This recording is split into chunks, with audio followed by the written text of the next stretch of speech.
ఇప్పటి వరకు తండ్రి కార్యక్రమంలో భాగంగా ఆయన నీ సన్నిధిలో కూడుకునే భాగ్యాన్ని, నిన్ను కీర్తించే భాగ్యాన్ని తండ్రి, చిన్న పిల్లలు నేర్చుకున్నది నీ సన్నిధిలో పలికే భాగ్యాన్ని తండ్రి, మా సంపాదనలో నీ పని కొరకు సమర్పించే భాగ్యాన్ని మాకు ఇచ్చినందుకే స్తోత్రం. ఈ క్షణంలో కార్యక్రమంలో భాగంగా ఆయన నీ వాక్యాన్ని మేము నేర్చుకొని చుంటుండగా, ధ్యానించుచుంటుండగా, ఆలోచిస్తుంటుండగా నా తండ్రి కృప చూపండి. మా బ్రతుకులకు కావలసిన మాటలు మాకు నేర్పమని తండ్రి, మా జీవన ప్రయాణంలో మీ భక్తుల యొక్క జీవితాలను మాదిరిగా చేసుకొని మేము ముందుకు కొనసాగే భాగ్యం మాకు దయచేయమని తండ్రి, చెబుతున్న నాకు సమయోచితమైన జ్ఞానం, సందర్భాన్ని తండ్రి తేటగా స్పష్టంగా నీ పిల్లలకు అర్థమయ్యే రీతిలో నాయన నీ మాటలు చెప్పుటకు నన్ను నిలబెట్టుమని క్రీస్తు పేరట ప్రార్థన సమర్పిస్తున్నాను తండ్రి. కుడి వచ్చిన సంఘమైన మీ అందరికీ శుభములు వందనాలు తెలియజేస్తున్నాను. మరి గతించిన వారం అంతా దేవుడు తన అమూల్యమైన కృపలో మనందరినీ భద్రపరిచి ఈ విధంగా ఆయన సన్నిధిలో మనము కూడి ఆయన్ని స్తుతించుటకు, ఆయన గణపరచుటకు, ఆయన వాక్యంలో మనం ధ్యానించుటకు దేవుడు ఎంతగానో మనకు కృప చూపి ఉన్నాడు. కనుక దేవుడి మాటలు శ్రద్ధగా విందాం. ఎందుకంటే ఈ మాటలు మనకు బ్రతుకునిచ్చేవి, మనకు జీవితాన్ని ఇచ్చేవి, మనకు ఆరోగ్యాన్ని ఇచ్చేవి, మనకు సంతోషాన్ని ఇచ్చేవి, కృంగిన సమయంలో మనం లేవనెత్తేవి దేవుడి మాటలు, శక్తివంతమైన మాటలు, బలమైన మాటలు. కాబట్టి లోకంలో ఎన్నో మాటలు మనం వింటాం, ఎన్నో జ్ఞానపు మాటలు మనం వింటాం, కానీ లోక జ్ఞానాన్ని మించినటువంటి దేవుని మాట మన దగ్గర ఉంది. మనుషులు ఆహారాన్ని బట్టి మాత్రమే కాదు, కానీ దేవుని నోట నుండి వచ్చే ప్రతి మాట వలన జీవించును అనే మాట మనకు తెలుసు. అనగా మనల్ని జీవించేసే మాట దేవుని మాట.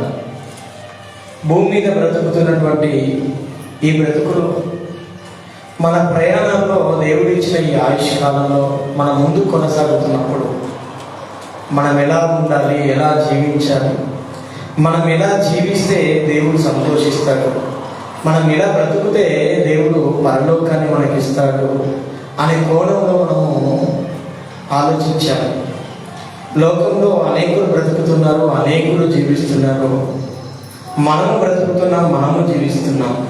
మరి వాళ్ళకి మనకి తేడా ఏంటి అంటే, దేవుని నమ్మిన బిడ్డలు ఆయన మాటల ప్రకారం బ్రతకాలి. దేవుని నమ్మని వారు వారి చిత్తానుసారంగా, వారి ఆలోచన అనుసారంగా, వారి సమృద్ధిని ఆధారం చేసుకుని వాళ్ళు బ్రతుకుతుంటారు. మన జీవన ప్రయాణం ముందుకు కొనసాగుతున్నప్పుడు మన కుటుంబాలతో మనం ముందుకు సాగుతున్నప్పుడు మనము మనకున్న ఆలోచన ప్రకారం మన కుటుంబాలను ముందుకు తీసుకెళ్తుంటాం. మనకున్న ఉద్దేశాల ప్రకారము మన కుటుంబాలను మనం పోషించుకుంటాం, మన కుటుంబంలో మనం ప్రవర్తిస్తుంటాం. కానీ బైబిల్ మనం ధ్యానిస్తున్నప్పుడు, బైబిల్ మనం చదువుతున్నప్పుడు ఏదో ఆది కాండం నుండి ప్రకటన గ్రంథం వరకు మనం చదవాలి కాబట్టి, వినాలి కాబట్టి, నేర్చుకోవాలి కాబట్టి, నేను చదువుతాను, వింటాను, నేర్చుకుంటాను అనే కోణము మనం ఉండకుండా, చదువుతున్న సందర్భంలో దేవుడు నాతో ఏం మాట్లాడుతున్నాడు, వింటున్న సందర్భంలో దేవుడు నాతో ఏం మాట్లాడుతున్నాడు అని మనం ఆలోచించి మన జీవితంలో దేవుడికి నచ్చనిది ఏదైనా ఉంటే మనం దాన్ని తీసేసుకుంటూ మనం ఏ విధంగా బ్రతుకుతే దేవుడికి ఇష్టమో ఆ కోణంలో మనం బ్రతకడానికి ఆలోచన కలిగి ఉండాలి తప్ప ఏదో చదివేస్తున్నాం, వినేస్తున్నాం అనే కోణంలో మన బ్రతుకులు ఉండడానికి వీలేదు. ప్రేమ దేవుడు వల్ల బైబిల్లో ఆది కాలం నుండి ప్రకటన గ్రంథం వరకు ఎంతోమంది భక్తుల జీవితాలను దేవుడు రాయించాడు. ఎందుకు భక్తుల జీవితాలను దేవుడు రాయించాడు? వారి జీవితంలో జరిగినటువంటి సందర్భాలు, వారి జీవితంలో ఎదురైనటువంటి సమస్యలు, వారు ఎదుర్కొన్నటువంటి విధి విధానాలు, వారి యొక్క జీవన ప్రయాణాన్ని దేవుడు ఎందుకు రాయించాడంటే వారందరూ మనకు మాదిరి కాబట్టి. వారిని నచ్చిన దేవుడు, వారిని మెచ్చిన దేవుడు, వారి ద్వారా సంతోషపడ్డ దేవుడు, వారిని అభినందించిన దేవుడు, వారి గురించి సాక్ష్యం చెప్పిన దేవుడు మన గురించి కూడా సాక్ష్యం చెప్పాలంటే, మన గురించి కూడా ఆనందించాలంటే మనకు మాదిరి వారు. వారిని ఆధారం చేసుకొని మనం బ్రతకాలి. వారి జీవితాలను ధ్యానిస్తూ మనం బ్రతకాలి. మన జీవితాలను వారి జీవితాలతో పోల్చుకుంటూ ఎందులో పడిపోతున్నామో, ఇంకా ఎందులో పడకూడదు, ఎలా నిలబడాలి అనే ఆలోచన దృక్పథంతో భక్తుల జీవితాలు మనం ధ్యానిస్తూ ముందుకు వెళ్ళగలిగితే మన జీవన ప్రయాణంలో ఎదురవుతున్న ఎన్నో సమస్యలకి, ఎన్నో కష్టాలకి, ఎన్నో కన్నీళ్ళకి, ఎన్నో ఇబ్బందులకి దేవుడు మనకు సమాధానం చెప్తాడు. మనందరికీ తెలిసిన జీవితమే క్రైస్తవ ప్రపంచం ఎప్పుడూ మాట్లాడుకుంటున్న జీవితమే ఈరోజు మనం ధ్యానించబోతున్నటువంటి జీవితం. ఇది చాలాసార్లు అనేక సందర్భాల్లో అనేక సేవకుల ద్వారా మీరు వినుండొచ్చు ఆయన జీవితాన్ని. అంతేకాదు మీ దైనందిన జీవితంలో మీరు బైబిల్ ధ్యానం చేస్తున్నప్పుడు ఈయన చరిత్ర గురించి చదువున్నారు, కొత్తదేమి కాదు. కానీ ఎందుకో దేవుడు ఇప్పుడున్న పరిస్థితుల్లో మరి ఇది మాట్లాడే అవకాశాన్ని దేవుడు అనుగ్రహించి ఉన్నాడని నేను నమ్ముచున్నాను. మనం ఎన్ని మాటలు చదివినా, ఎన్ని పాఠాలు విన్నదే మళ్ళీ మనకు వినబడుతున్నప్పుడు, చదివిందే మళ్ళీ మనకు వినబడుతుంది అంటే ఇంకా ఏదో అందులో మనం నేర్చుకోవాలి, ఇంకా ఏదో విషయంలో మనం అందులో మారాలి అని మనం ఆలోచించాలి. నేను విన్నదే కదా, నాకు తెలియదేముంది, నేను చదివిందే కదా అనే కోణం మనలో ఉండి వెళ్ళిపోవాలి పిల్లలు. ఎందుకంటే భూమి పుట్టినది మొదలుకొని ఇప్పటి వరకు దేవుడు మాట్లాడిన ప్రతి మాట బైబిల్ గ్రంథంలో లిఖితమైతే, ఇదే బైబిల్ గ్రంథాన్ని వేల సంవత్సరాల నుంచి మనము చదువుతూ ఉంటుంటే, అవే పదాలు వస్తూ ఉంటుంటే ఎందుకు అవే వింటున్నాము, అవే చెబుతున్నారు, అవే వస్తున్నాయి అంటే ఇంకా ఆయన అనుకున్న విధంగా మన బ్రతుకులు లేవు కాబట్టి, పరిపూర్ణతలోనికి మనకు మారలేదు కాబట్టి ఈ మాటలు మళ్ళీ మనకు చెప్పబడుతున్నాయి. యోబు గ్రంథం మొదటి అధ్యాయాన్ని మీరు చూస్తే, యోబు గ్రంథం మొదటి అధ్యాయం మనం చూస్తే మొదటి వచనం నుండి జాగ్రత్తగా ఆలోచిద్దాం. ఊజు దేశముందు యోబు అని ఒక మనుషుడు ఉండెను. అతడు యథార్థవంతుడును న్యాయవంతుడునై దేవుని యందు భయభక్తులు కలిగి చెడుతనమును విసర్జించినవాడు. ఒక భక్తుని క్యారెక్టర్ మనకు కనబడుతుంది. దేశం పేరు ఏమంటున్నాడు? ఊజు దేశమందు. భక్తుడి పేరు యోబు అని ఒక మనుషుడు ఉండేది. ఆ మనుషుడు ఎలాంటి క్యారెక్టర్ ఉన్నాడంట? యథార్థవంతుడు, న్యాయవంతుడు, దేవుని యందు భయభక్తులు కలిగి ఉన్నవాడు, చెడుతనమును విసర్జించినవాడు. మనం దేవుడి యందు భయభక్తులు కలిగి ఉన్నాము అనడానికి నిదర్శనం ఏంటి? అసలు నాకు దేవుడు అంటే చాలా భయం ఉంటుంది, నేను దేవుడి నీడలో చాలా భయభక్తులు కలిగి ఉంటాను, ఆమె లేదంటే అతను వాళ్ళు దేవుడి యందు చాలా భయభక్తులు కలిగి ఉన్నాడు అని మనుషులు దేని చూసి చెప్తారంటే, మనం వెళ్తున్న మందిరాన్ని బట్టి, అంటే మనం ప్రతి ఆదివారం ప్రార్థనకు వెళ్ళడాన్ని బట్టి, మనం ప్రార్థన చేయడాన్ని బట్టి, కార్యక్రమాలకు మనం ప్రయాణమై వెళ్తున్న దాన్ని బట్టి వాళ్ళు చాలా భయభక్తులు కలిగి ఉన్న వాళ్ళు అని సమాజం చెప్తారు. కానీ దేవుడు ఏమని చెప్తాడు? మనం భయభక్తులు కలిగి ఉన్నామని దేవుడు ఎప్పుడు అంగీకరిస్తాడంటే చెడుతనమును విసర్జించినప్పుడు. మన చెడుతనం విసర్జించడమే యెహోవా యందు భయభక్తులు కలిగి ఉండటము. మన భయభక్తులు కలిగి ఉండడం అంటే ఏమనుకుంటున్నాం అంటే ప్రతిరోజు వాక్యం చదవడం అనుకుంటున్నాం, మంచిది. ప్రతి ఆదివారము మందిరానికి వెళ్ళడం అనుకుంటున్నాం, మంచిదే. ప్రతి కూడికకు క్రమం తప్పకుండా అటెండ్ కావడం అనుకుంటున్నాం మంచిదే. ఇవన్నీ మంచిదే. ఇవన్నీ ఆధ్యాత్మిక జీవితానికి చాలా అవసరమైనవి. అక్కడ మనం ఏం నేర్చుకుంటున్నాం? మనం వెళుతున్న స్థలంలో, మనం వింటున్న ప్రదేశంలో, మనం చదువుతున్న గ్రంథంలో మనం ఏం నేర్చుకుంటున్నాము అంటే భయభక్తులు ఎలా ఉండాలో నేర్చుకుంటున్నాం. కానీ దాన్ని దేవుడు భయభక్తులు కలిగి ఉండడం అంటే ఏంటంటే నేర్చుకోవడము, భయభక్తులు కలిగి ఉండడం ఒకటి కాదు. మనం నేర్చుకుంటున్నాం. మనం వెళ్ళే స్థలాల్లో, మనం వెళుతున్న కూడికల్లో, మనం వెళుతున్న సభల్లో మనం ఏం నేర్చుకుంటున్నాం అంటే భయభక్తులు కలిగి ఎలా ఉండాలనేది నేర్చుకుంటున్నాము. కానీ కలిగి ఉండడము అంటే ఏంటి అసలు? అంటే మన జీవితంలో దేవుడు మనతో మాట్లాడిన మాటలను మన జీవితం నుండి విసర్జించడం, మన జీవితం నుండి వాటిని తీసేయడం యెహోవా యందు భయభక్తులు కలిగి ఉండడం. యోబు గారంట యథార్థవంతుడు, న్యాయవంతుడు, అంతేకాదు దేవుడి యందు భయభక్తులు కలిగి ఉంటున్నాడు. ఎలా నేర్చుకుంటున్నాడు? ఎలా ఉంటే దేవుడు నన్ను ఇష్టపడతాడు, ఎలా ఉంటే దేవుడు నన్ను యథార్థవంతుడిగా గుర్తిస్తాడు, ఎలా మాట్లాడితే దేవుడు నన్ను న్యాయవంతుడిగా గుర్తిస్తాడు. ఒక కుటుంబంలో లేదంటే ఒక సమాజంలో గొడవ జరుగుతున్నప్పుడు నువ్వు మంచోడు అని నేను పిలిచారు, నువ్వు తెలిసినోడు అని మనల్ని పిలిచారు. అక్కడ ఆ సందర్భంలో ఉన్నప్పుడు ఒకడు ఉన్నవాడు ఉన్నాడు, ఒకడు లేనివాడు ఉన్నాడు. న్యాయం అయితే లేనివాడి సైడే ఉంది, కానీ బలం అయితే ఉన్నవాడి సైడే ఉంది. తీర్పు తీర్చడానికి వెళ్ళిన నీవు ఒక ఉన్నత స్థితిలో ఉన్నవాడు, ఒక పేరు గాంచిన వాడు. నలుగురు నీ హోదాను బట్టో, నీ స్థితిని బట్టో, నీ మాటతనాన్ని బట్టో నేను ఆ స్థలంలోకి పిలిచి న్యాయం తీర్చు అని చెప్పినప్పుడు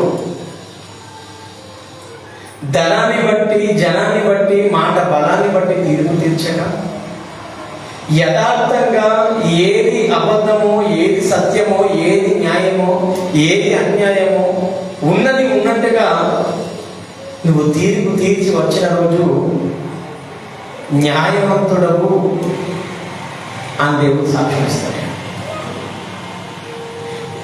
ఈరోజు యోబు న్యాయవంతుడు అని ఎలా సాక్ష్యం పొందుతున్నాడు అనంటే, తాను ఉన్నత స్థితిలో ఉన్నవాడు, చాలా హోదాలో ఉన్నవాడు, తనంతటి ధనవంతుడు ఆ దేశంలోనే లేడు.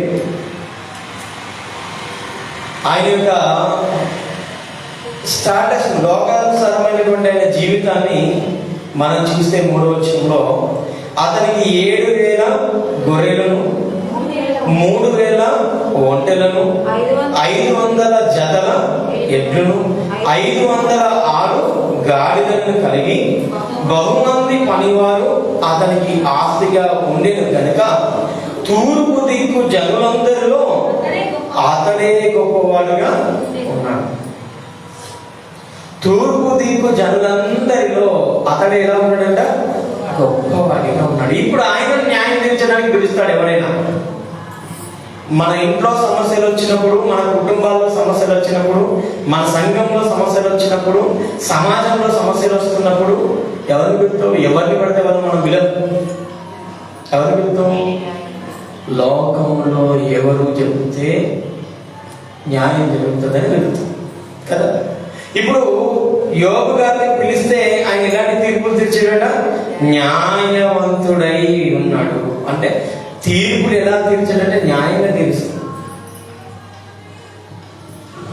వాడు ఉన్నోడా, వాడు లేనోడా ఆయనకు అవసరం లేదు. ఆయన తీర్పెట్టి న్యాయం ఏంటి, ఎవరి వైపు న్యాయము ఉన్నది ఆ తీర్పు తీరుస్తాడు. యథార్థంగా తీర్పు తీరుస్తున్నాడు, యథార్థంగా తీర్పుస్తున్నాడు. ఇదిగో బైబుల్ ఏం చెప్పింది, దేవుడు ఏం చెప్పాడు, ఎలా బ్రతుకమన్నాడు, ఎలా జీవించమన్నాడు, ఎలా తీర్పులు తీర్చమన్నాడు, అలాగే తీరుస్తున్నాడు. అందుకే దేవుడి దృష్టిలో ఆయన ఎలా కనబడుతున్నాడంట? యథార్థవంతుడిగా, న్యాయవంతుడిగా కనబడుతున్నాడు. ద్వితీయోపదేశ ఖండము ఇప్పుడు మన అనుదిన వాక్య ధ్యానంలో ద్వితీయోపదేశ ఖండ ధ్యానం జరుగుతుంది. ఆది కాండం నుండి ఇక్కడ వరకు వస్తున్నప్పుడు నిజంగా దేవుడు న్యాయాధిపతులకు లేదంటే ఆ గోత్రం యొక్క పెద్దలకి మీరు ఇలా ఉండాలి ఇలా ఉండకూడదన్న మాటలు చెబుతున్నప్పుడు అంటే నిజంగా ఆ మాటలు కనుక మనం పాటించగలిగితే అసలు సమాజం ఎలా ఉంటుంది అనే ఆలోచన చాలా గొప్పగా ఉంటుంది. మీరు చదవండి, మీరు ప్రతిరోజు ఆ 2 అధ్యాయాలు చదువుతూ ఆ ప్రశ్నలకు సమాధానాలు చెప్పడానికి మీరు ప్రయత్నం చేయండి. సమాధానాలు చాలా ఈజీగా ఉంటాయి. ఎందుకు అంటే చదివించడానికి, దేవుడి యొక్క నీతి మనకు తెలియడానికి. అన్ని మాటలు ఇక్కడ బోధించేటప్పుడు తెలియకపోవచ్చు, కానీ ప్రతిరోజు మనం చదువుతున్నాం దేవుడి యొక్క అన్ని నీతి మాటలు మనకు, ఆయన యొక్క ధర్మం మనకు తెలుస్తుంది. ఆయన ధర్మం తెలియకుండా యథార్థవంతులుగా మనం ఉండలేము. ఆయన ధర్మం తెలియకుండా నీతి కార్యములు నీతిమంతులుగా మనం ఉండలేము. ఇదిగో యోబు గారు యథార్థవంతుడు, న్యాయవంతుడై ఉన్నాడు. దేవుడి యందు భయభక్తులు కలిగి చెడుతనం ఏం చేస్తున్నాడంటే విసర్జించువాడు.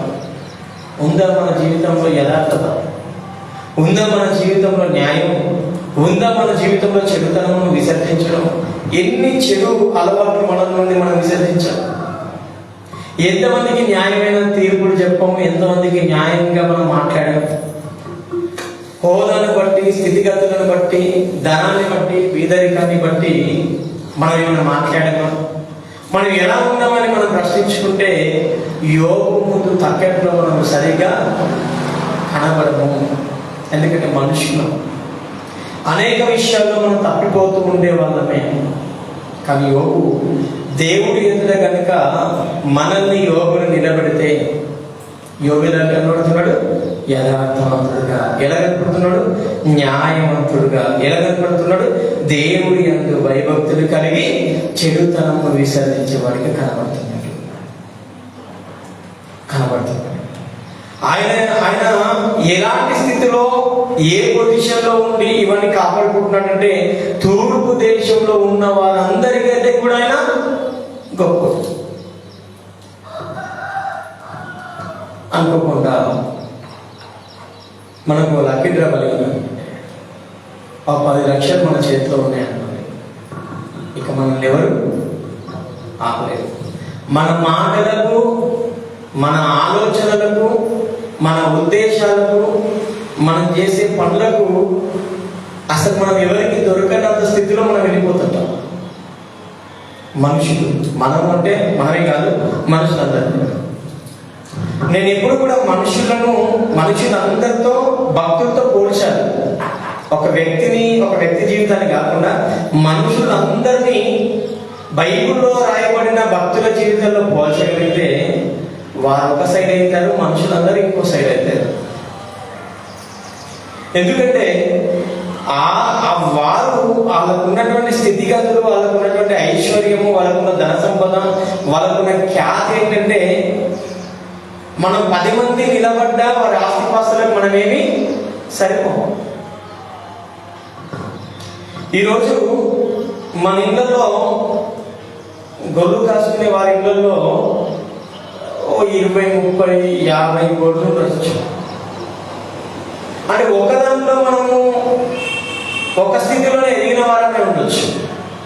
కానీ గొర్రెలలో, మేకలలో, ఎడ్లలో, అన్నిట్లో, గాడిదలలో, అన్నిట్లో ఇది లేదు ఆయన కుటుంబంలో అనడానికి లేదు.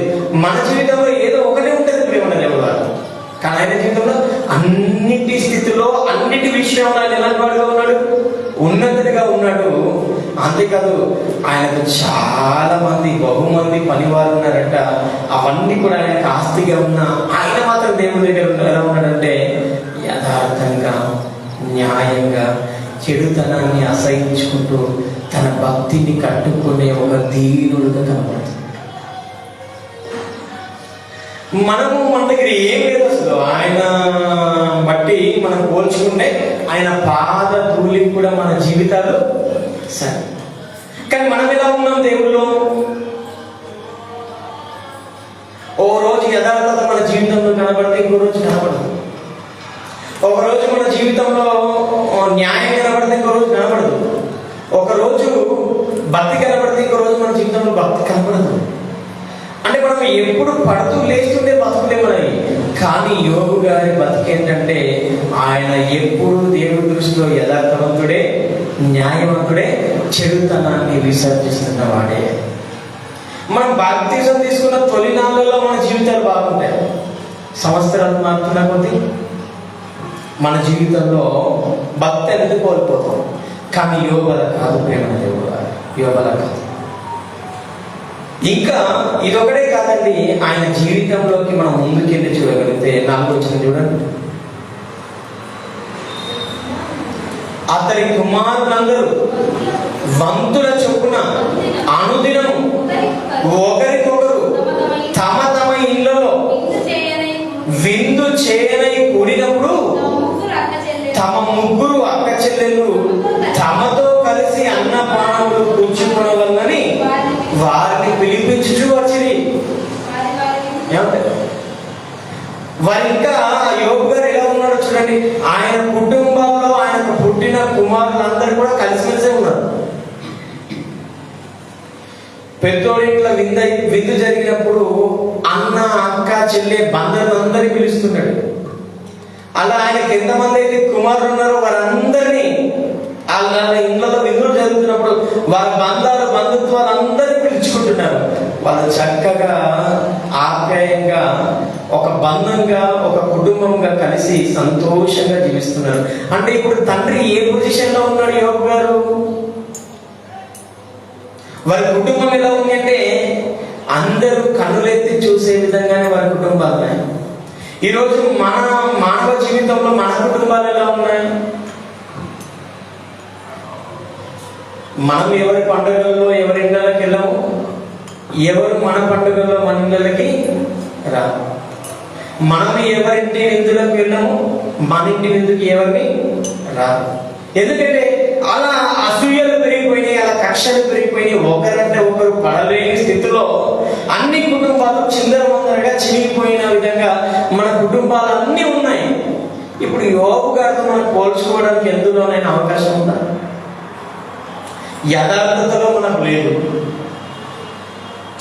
న్యాయంలో మనం లేము, భయభక్తుల్లో మనము లేము, కుటుంబాల్లో మనము లేము.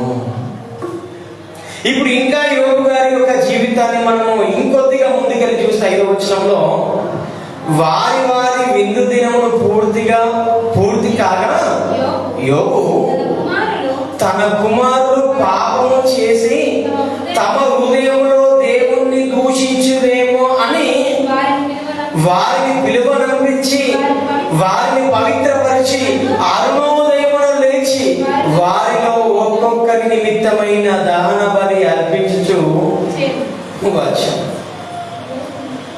తండ్రి స్థానంలో ఉన్నటువంటి యోగు గారు విందు జరిగింది, అందరు కుమారులందరూ ఒకే దగ్గర కూర్చున్నారు, ఇక్కడి వరకు బాగుంది.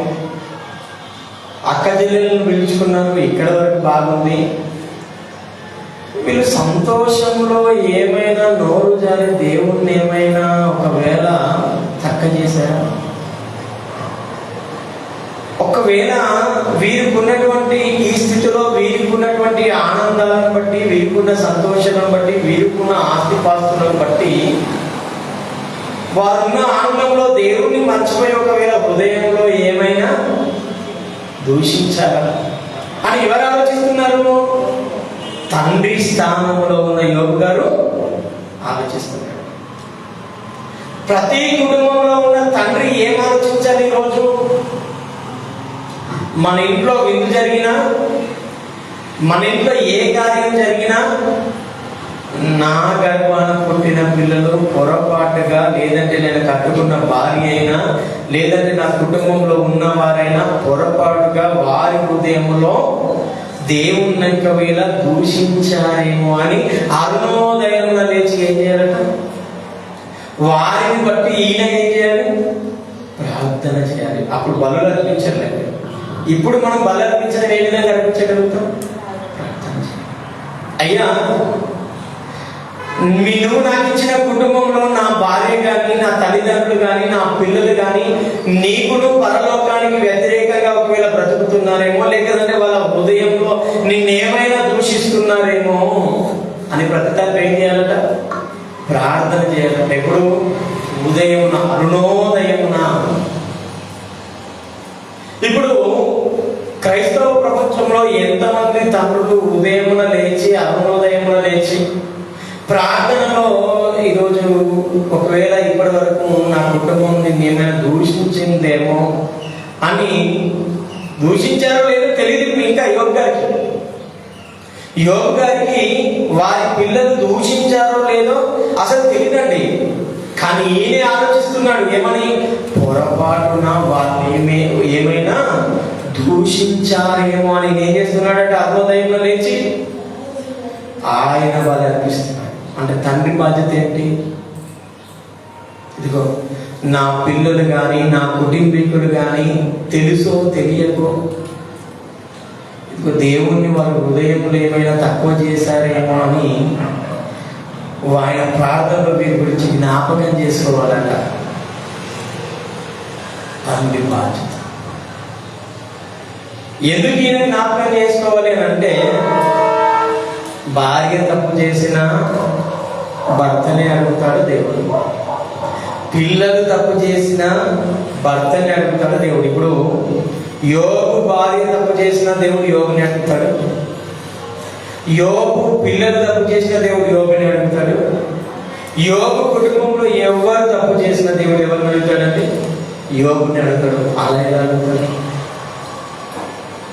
ఎందుకు కుటుంబం అంతా ఆ కుటుంబానికి పెద్దయిన తండ్రికి లోపడాలి అంటే ఆయనే లెక్క చెప్పేవాడు. ఆ కుటుంబానికి సంఘం యొక్క ఆత్మలకు లెక్క చెప్పేవాడు కాపరి ఎలాగో ఈ సంఘంలో ఉన్న ప్రతి కుటుంబం యొక్క విశ్వాసం యొక్క లెక్క కాపరిని దేవుడు ఎలాగైతే అడుగుతాడో, కుటుంబంలో తండ్రిగా బాధ్యత ఉన్న ప్రతి ఒక్కరిని దేవుడు లెక్క అడుగుతాడు. ఆదికాండం ఇక్కడికి వద్దాం. ఆదికాండం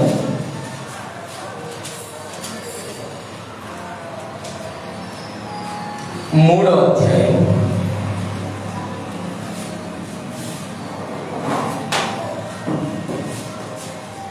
9వ వచనం. దేవుడైన యెహోవా ఆదామును పిలిచి, నీవు ఎక్కడ ఉన్నావు? అందుకతడు, నేను తోటలో నీ స్వరము వినినప్పుడు దిగంబరిగా ఉండిని గనక భయపడి దారుకుంటుని నేను. అందుకైన నీవు దిగంబరి అని నీకు తెలిపిన వాడెవడు? నీవు తినకూడదని నేను నీకు ఆజ్ఞాపించిన వృక్షఫలము తింటావా అని అడిగాను.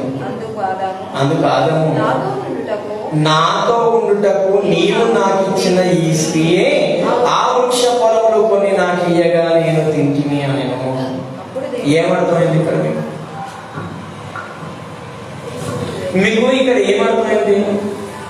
అసలు పండు తెంపిదోడు ఆదాం దిగబడి అవ్వదిగబడి అవ్వదే.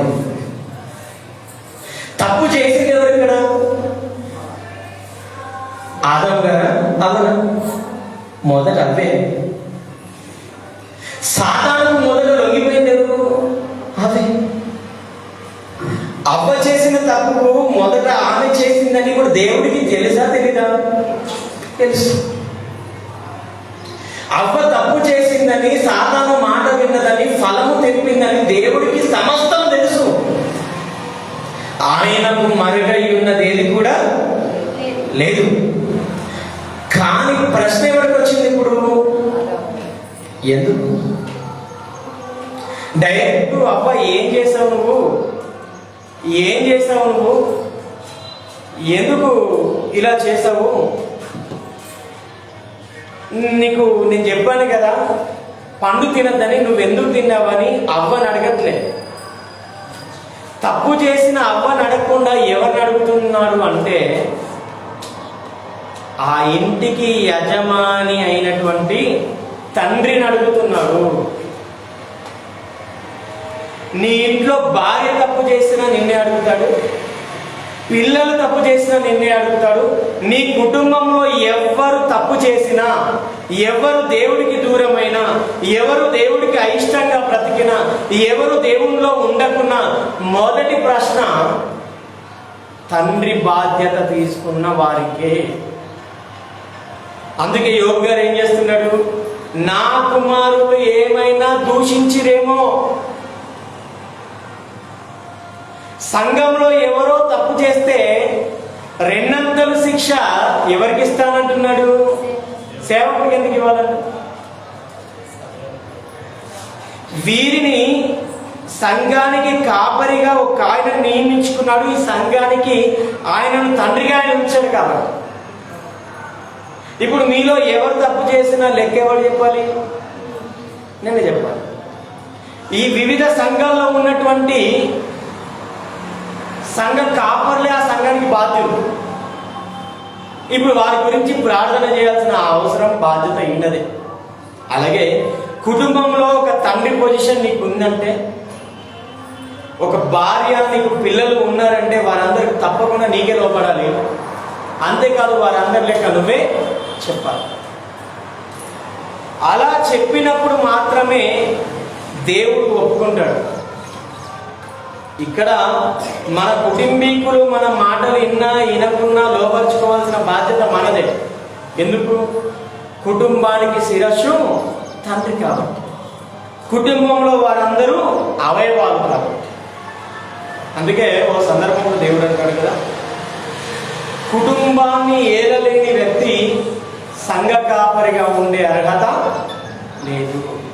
ఈవెన్ సంఘ పెద్దగా ఉండే అవకాశం కూడా లేనే లేదు. ప్రేమ దేవుడు అంటే అంత ఖచ్చితంగా దేవుడు ఎందుకు చెప్తున్నాడంటే, కుటుంబంలో ప్రముఖమైనటువంటి వ్యక్తి తండ్రి, ఆయనే జాగ్రత్తగా లేకపోతే ఏం చేయలేము. అందుకే యోబు గారు తను యథార్థతను కాపాడుకుంటున్నాడు, న్యాయంగా ఉంటున్నాడు, చెడుతనాన్ని అసహించుకుంటున్నాడు. అసహించుకొని దేవుడి యందు భయభక్తులు కలిగి ఉంటున్నాడు. ఈరోజు మన స్థితి ఏదైనా, మనం ఒకవేళ తండ్రుల స్థితిలో ఉంటే మనకు కూడా ఎలా ఉండాలని దేవుడు అంటున్నాడు? నువ్వు యథార్థవంతుడవుగా, నువ్వు న్యాయవంతుడవుగా, యెహోవా యందు భయభక్తులు కలిగి చెడుతనమును విసర్జించే వారంగా మనం ఉండాలండి. నేనే సిగరెట్ ఊగుతాను, నేనే మందు తాగుతాను, నేనే నాకు ఇష్టం ఉన్నట్టు ఉంటాను అని తండ్రి బాధ్యతలో మనం ఉన్నాం అనుకోండి, తెల్లటి దేవుడు లెక్క ఎవరు అడుగుతాడు? మనంత అవుతాడు. అందుకే యోబు గారు జాగ్రత్త పడతాడు. నేను బాగానే ఉన్నాను, యథార్థంగా ఉన్నాను, నేను దేవుడి యందు భయభక్తులు కలిగి ఉంటున్నాను, చెడుతనమును నేను విసర్జిస్తున్నాను అని అనుకున్నా దేవుడు నిన్నే లెక్క అడుగుతాడు. ఎందుకు? నీకు ఇచ్చిన భార్య సంగతి ఏంటి, నీకు ఇచ్చిన పిల్లల సంగతి ఏంటి అని అడుగుతాడు. కాబట్టి కుటుంబంలో ఉన్న భార్య అయినా, కుటుంబంలో ఉన్న పిల్లలైనా ఎవరికి లోపడాలి? ఇప్పుడు ఆ కుటుంబానికి యజమానుడైనటువంటి తండ్రి మాటకి లోపడాలి, భర్త మాటకి లోపడాలి. ఏ విషయంలో అంటే, దేవుడి వాక్యానుసారంగా కుటుంబాన్ని నడిపించే విషయంలో తప్పకుండా భార్య కానీ, పిల్లలు కానీ భర్తకు తప్పకుండా లోపడాలి. ఎందుకు? మీ అందరి లెక్క ఎవరు అడుగుతారు? ఇప్పుడు ఎవరిని అడుగుతారు? మిమ్మల్ని అడగడు, తండ్రిని అడుగుతారు. అందుకే ఆయన ఏం చేస్తున్నాడు? ఇక్కడ తప్పు చేసింది అవ్వైనా, అవ్వకు శిక్ష వచ్చింది రాదనట్లే. తప్పు చేస్తే పిల్లలకు పిల్లల శిక్ష ఉంటుంది, భార్యకు భార్య శిక్ష ఉంటుంది, ఇంట్లో కుటుంబీకులు ఇంకెవరైతే వాళ్ళ శిక్షలు వాళ్ళకు ఉంటాయి. కానీ వీళ్ళందరి శిక్ష ఒకళ్ళ మీద మోపుతాడు. మళ్ళీ ఆ కుటుంబానికి పెద్ద ఎవరో వాళ్ళ మీద మోపుతాడు. కాబట్టి అందరూ జాగ్రత్త పడాల్సిందే. ఆ కుటుంబానికి పెద్ద తండ్రి కాబట్టి తండ్రికే మోపుతాడు అనుకోవడానికి ఏమీ లేదు. ఆయనకు రెండంతలు, నీకు ఒకంత. ఆయనకు రెండంతలు, నీకు ఒకంత. ఇక్కడ ఆదాముతో మాట్లాడుతున్న సందర్భంలో కూడా, నేను నీతో చెప్పింది తినకూడదని నువ్వు తిన్నావంటే ఆదాం ఏమంటున్నాడు? అవి ఇచ్చింది కాబట్టి నేను తిన్నా. కానీ దేవుడు మొట్టమొదటి ప్రశ్న ఆదాముని అడిగాడనే విషయం మనము మర్చిపోవడానికి లేదు. యోబు గ్రంథం మొదటి అధ్యాయం, యోబు గ్రంథం మొదటి అధ్యాయం. ఇంత యథార్థంగా, ఇంత భక్తిగా, ఇంత న్యాయంగా చెడుతనమును విసర్జిస్తూ బ్రతుకుతున్నటువంటి యోబు జీవితంలో కొన్ని ప్రతికూల పరిస్థితులు ఎదురవుతున్నాయి. ప్రతికూల పరిస్థితులు. మనం ఎప్పుడు కూడా మనకు అన్నీ ఉన్నప్పుడు, ఆరోగ్యం ఉన్నప్పుడు, కుటుంబాలన్నీ మనతో కలిసి ఉన్నప్పుడు, మనం చేస్తున్న పనులు మనకు దీవెనకరంగా మేలుకరంగా ఉన్నప్పుడు మనం దేవుడి యందు చాలా చక్కగా భయభక్తులు కలిగి జీవిస్తుంటాం. కానీ యోబు గారిని చూస్తే కేవలం ఇంత మట్టుకే ఆయన జీవిస్తున్నాడా అంటే లేదు. ఆయన జీవితంలో కొన్ని ప్రతికూల పరిస్థితులు ఎదురయ్యాయి. మన జీవన ప్రయాణంలో కూడా అన్ని దినాలు ఒకేలా ఉండవు, అన్ని రోజులు దీవెనకరంగా ఉండవు. ప్రతికూల పరిస్థితులు మన జీవితంలో కూడా ఎదురవుతాయి. అన్నీ ఉన్నప్పుడు ఈయన భయభక్తులు కలిగి ఉన్నాడు, బాగుంది. ఒకసారి తీసేయి, ఎలా ఉంటాడు అని సాతాను దేవుని అడిగింది. చూద్దాం. ఆలోచన. దేవదూతలు యెహోవా సన్నిధిని నిలుచుటకై వచ్చిన దినం ఒకటి తటస్థించెను. అంటే మనం అనుకుంటున్నాం మనమే కూడుకోవాలి, ప్రతి ఆదివారం రావాలి, గృహ కూడికల్లో కూడుకోవాలి అని మనం అనుకుంటున్నాం. ఈ సావాసం అనేది ఇక్కడే కాదు, ఇంకెక్కడ ఉందంటే సావాసము పరలోకంలో కూడా సావాసం ఉందంట. ఎలాంటి సావాసం అంటే దేవదూతలందరూ కూడా దేవుడి ముంగట యెహోవా సన్నిధిని నిలుచుటకై వచ్చిన దినం ఒకటి తటస్థించిన. అంటే సావాసం మిస్ కాకూడదు. తటస్థించను. ఆ దినమున అపవాది అగువాడు. ఎందుకు? వాడు కూడా ఒకప్పుడు దూతే కాబట్టి. దేవదూతల్లో ఒక దూత అపవాది. ఆ వాడు కూడా ఏం చేశాడట, వాడితో కలిసి ఆ సహవాసానికి వెళ్ళాడు. యెహోవా వీరందరూ నాకు పరిచయమే, కానీ నువ్వెక్కడి నుంచి వచ్చావు? నువ్వు ఒక్కరోజు కిందికి తోయబడ్డావు కదా. ఇప్పుడు దేవుడు తెలియదు ఎక్కడి నుండి వచ్చావని తెలుసు. ఎందుకు? మికాయేలు చేతిలో ఓడిపోయి ఎక్కడ పడ్డాడు? ఇప్పుడు భూమి మీద పడ్డాడు, త్రోసివేయబడ్డాడు. ఇప్పుడు భూమి మీద నుండి వచ్చిందని దేవుడు తెలుసు. అయినా అడుగుతున్నాడు నువ్వు ఎక్కడి నుండి వచ్చితివని వాళ్ళని అడగగా అపవాది వాడి పని ఏంటంట? భూమి మీద ఏం పని లేదండి. ఏం పని? భూమి మీద ఇటు అటు తిరుగులాడుచు అందులో సంతరించుచు వచ్చి తిన. నేను యెహోవాకు ప్రత్యుత్తరం ఇచ్చెను. అందుకు యెహోవా భూమి మీద ఎంతమంది ఉన్నారు కదండి. ఇప్పుడు యోబు గారు జీవించే కాలంలో ఈ ఆరిన నేల మీద భూమి మీద మనుషులు లేరా? ఉన్నారు. కానీ దేవుడు సాతానుతో ఏమంటున్నాడు? నువ్వు యోబు సంగతి ఆలోచించితివా అంటున్నాడు. అంటే భూమి మీద ఉన్న ఆ తరము వారిలో ఉన్న మనుషులందరిలో దేవుడు మెచ్చే క్యారెక్టర్ ఎవరిదైనా ఉందంటే అది ఎవరిదండి? యోబు గారిది మాత్రమే. యోబు గారిది మాత్రమే. ఎవరు సాక్ష్యం చెప్తున్నారు? ఇది దేవుడు చెప్తున్నాడు. అతడు యథార్థవంతుడును న్యాయవంతుడునై ఉన్న దేవుని యందు భయభక్తులు కలిగి చెడుతనమును విసర్జించిన వాడు. మన ఇంట్లో మన గురించి సాక్ష్యం మన తల్లిదండ్రులు, మన భార్య, మన పిల్లలు చెప్తే గొప్ప అయిపోతుంది. ఇప్పుడు మనం ఎంత కష్టపడాలో మనకు అర్థం కావాలి కదా. మనం బాగున్నాం అనుకుంటున్నాం, కానీ మనం బాగలేమని ఎప్పుడు తెలుస్తుంది అంటే బైబిల్ ముందటికి వచ్చినప్పుడు మాత్రమే తెలుస్తుంది. మనం ఎలా ఉన్నాము అని మనకు ఎప్పుడు అర్థమవుతుంది అంటే అది నేనైనా మీరైనా బోధించేవారైనా వినేవారైనా ఎవరైనా, ఇది ఒక్కరికి సంబంధించింది కాదు. ఎందుకు? బైబిల్ భూమి మీద బ్రతుకున్న ప్రతి మనిషి గురించి రాయబడ్డది. మనం ఎవరమైనా మన బ్రతికేంటి మనమేంటి అని బైబిల్ దగ్గరికి వచ్చి మనం ఆలోచిస్తే మనకు అర్థమవుతుంది. ఇప్పుడు యోబు గారి గురించి సాక్ష్యం ఎవరు చెప్తున్నారు? ఏమని చెప్తున్నాడు? యథార్థవంతుడు, న్యాయవంతుడు, నా యందు భయభక్తులు కలిగిన వాడై ఉండి చెడుతనము విసర్జించేవాడు. ఇప్పుడు మన గురించి సాక్ష్యం దేవుడు చెప్పగలుగుతాడు? చెప్పలేదు. మన గురించి మనం యథార్థవంతులమని, మనం న్యాయవంతులమని, దేవుని యందు భయభక్తులు కలవారమని, చెడుతనమును విసర్జించేవారమని మొదటగా మన ఇంట్లో చెప్తే మనం గెలిచినట్టే. మనము ఇదిగో నా కొడుకు లేదంటే నా భర్తకి లేదంటే నా వాళ్ళకి ఈ అలవాటు లేదు, ఈ విషయంలో ఓకే, ఇదిగో ఈ విషయంలో కూడా ఓకే, ఈ విషయంలో కూడా ఓకే, ఈ విషయంలో కూడా ఓకే అని అన్ని విషయాల్లో, అంటే యథార్థత విషయంలో, న్యాయం విషయంలో, భయభక్తి కలిగిన విషయంలో, చెడుతనంను విసర్జించే విషయంలో మన ఇంట్లో మనం సాక్ష్యం పొందుకున్న నాడు దేవుడు మన విషయంలో సాక్ష్యము చెప్పడానికి రెడీగా ఉంటాడని మనం డిసైడ్ కావాలి. ఇక్కడ చెప్తున్నాడు యోబు గారి గురించి సాక్ష్యం దేవుడు. ఎవరితో చెప్తున్నాడు? మళ్ళీ పోయి అపవాదితో చెప్తున్నాడు.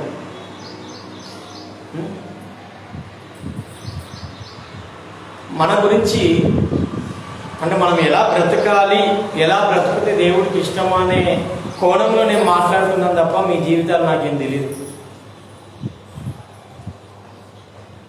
మనం ఎలా బ్రతుకుతే దేవుడు సంతోషిస్తాడు, మనం ఎలా బ్రతుకుతే దేవుడు ఆనందిస్తాడు, మనం ఎలా బ్రతుకుతే మన గురించి పరలోకపు సభల్లో ఆయన జ్ఞాపకం చేసుకుంటాడు అనే కోణంలో నేను చెప్తున్నాను. మన వాళ్ళు, మన చుట్టాలతో, మన బంధువులతో మన గురించి మంచి సాక్ష్యం చెప్తే చాలు. మన వాళ్ళు, మన ఇంటి వాళ్ళు,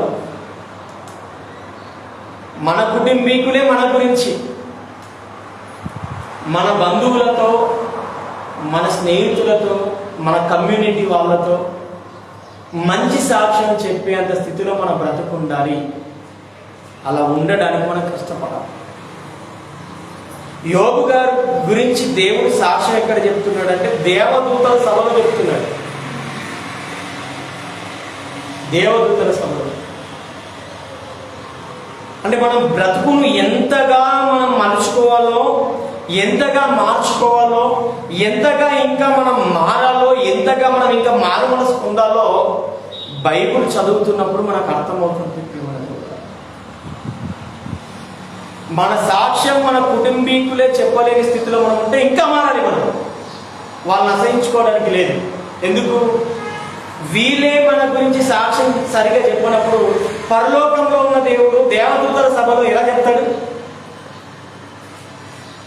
మన దేవుడు బిడ్డలం కదా.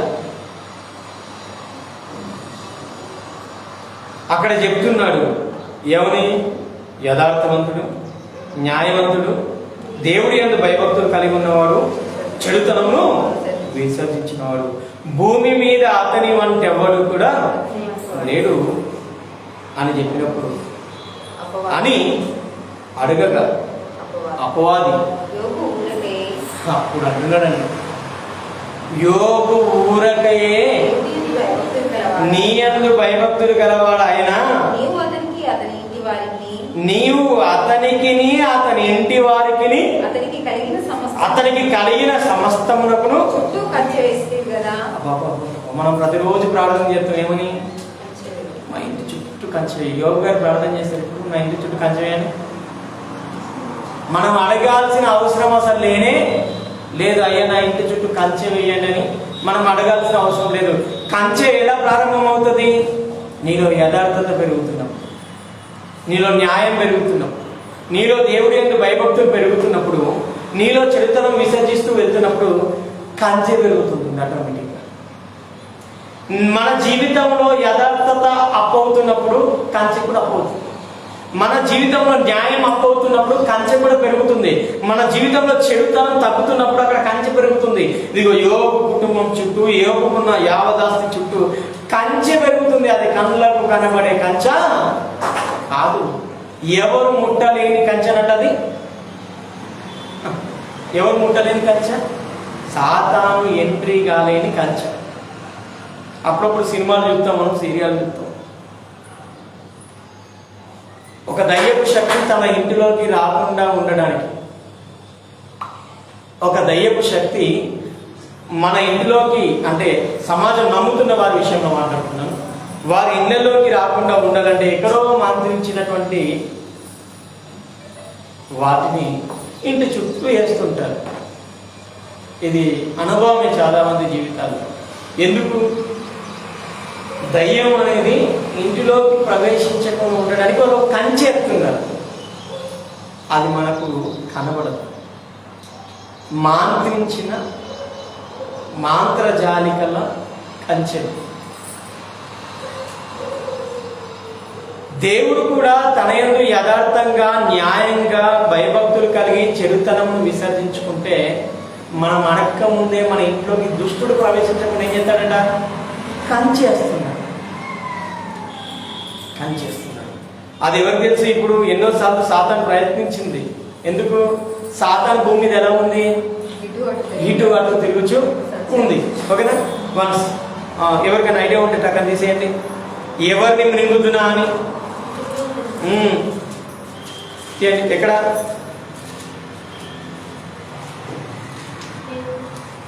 పేతురు రాసినటువంటి మొదటి పత్రిక 5వ అధ్యాయం రైట్ 8వ వచనం. నిబ్బరమైన బుద్ధి గలవారై మెలకువగా ఉండండి. మీ విరోధి అయిన అపవాది గర్జించే సింహం వలె ఎవరిని మింగుతున్నా అని తిరుగుతున్నాడు. యోబు గారిని మింగడానికి కూడా పోయినప్పుడల్లా కంచె అడ్డబడుతుంది. ఆయన కంచెలా కట్టుకుంటున్నాడంటే యథార్థతతో కట్టుకుంటున్నాడు. కంచెలా కట్టుకుంటున్నాడు అంటే న్యాయంగా జీవిస్తూ కడుతున్నాడు. కంచెలా కడుతున్నాడు అంటే దేవుడి యందు భయభక్తులు కలిగి కడుతున్నాడు. కంచె ఎలా కడుతున్నాడంటే చెడుతనము విసర్జిస్తూ కడుతున్నాడు. మరి నువ్వు కంచెలా కడుతున్నావు? కంచె ఆయన వేస్తే రాదు. మనం అడిగితే కంచె మన ఇంటి చుట్టూ రాదనే విషయం అర్థమైపోయింది. మనకు తెలియక మన ఇంటి చుట్టూ కంచె ప్రభు అని మనం అడుగుతుంటాం. కానీ యోబు గారు బ్రతుకుతుంటే కంచె వచ్చింది. అది ఎలా తెలిసిందంటే సాతాను చెప్తేనే మనకు తెలిసింది. అది సాతాను చెప్తేనే కదా మనకు తెలిసింది. ఎందుకు అంటే యోబు గారిని మింగడానికి సాతాను వెళ్ళింది, కంచె అడ్డం వచ్చింది. మరి మన జీవితాల్లో ఎన్నోసార్లు సాతాను వల్ల మనం పడిపోతున్నాం అంటే కంచె లేదని అర్థం. కంచె లేదు అంటే యథార్థత లేదని అర్థం. కంచె లేదంటే న్యాయం లేదని అర్థం. కంచె లేదంటే దేవుడి యందు భయభక్తులు లేవని అర్థం. కంచె లేదంటే చెడుతనము విసర్జించట్లేదని. ఇప్పుడు మన జీవితాలు దేవుడి సన్నిధిలో, దేవుడి న్యాయపీఠం ముందు ఎక్కడ ఉన్నాయో మనం అర్థం చేసుకోవాలి. మిగతా భాగం ఆయన జీవితంలో ప్రతికూల పరిస్థితుల్లో ఎలా ఉన్నాడు, ఇంకా ఆ ప్రతికూల పరిస్థితులను మనం కూడా పోల్చుకుంటూ అన్ని విషయాల్లో దేవుడితో ఎలా ఉండాలో అన్న కాన్సెప్ట్ దేవుని చిత్తమైతే వచ్చేవారం మనం నేర్చుకుందాం. ప్రార్థన చేద్దాం. మహాగణుడ, మహోన్నతుడ తండ్రి, మీరు మా